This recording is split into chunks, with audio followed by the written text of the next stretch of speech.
Welcome to my channel SK knowledge class. दोस्तों, आज के इस वीडियो में आपको बताऊंगा घन का भुजा ज्ञात करने यानी कि कोण ज्ञात करने।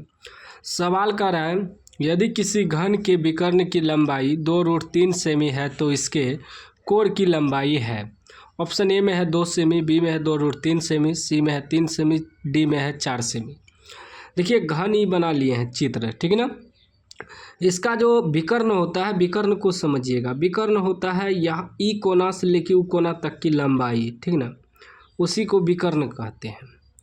और हमें निकालना क्या है, इसके कोण यानी कि इसकी भुजा निकालना है, ठीक ना।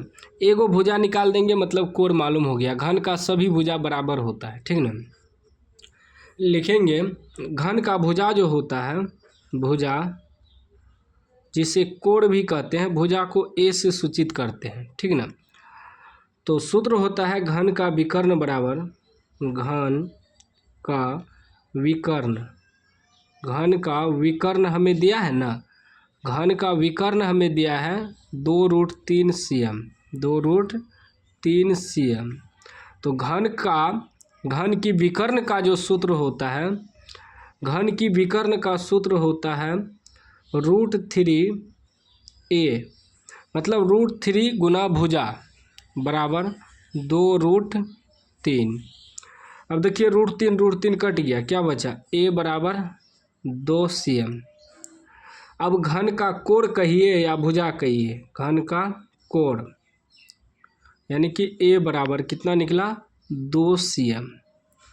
2 सेमी ऑप्शन ए में है, ए राइट आंसर हो जाएगा। अब आप चाहे तो घन का कोण भी कह सकते हैं, घन का भुजा भी कह सकते हैं, ठीक ना। दोनों एक ही चीज़ है। बस सूत्र याद रखना है कि घन का विकर्ण का सूत्र क्या होता है, ठीक ना।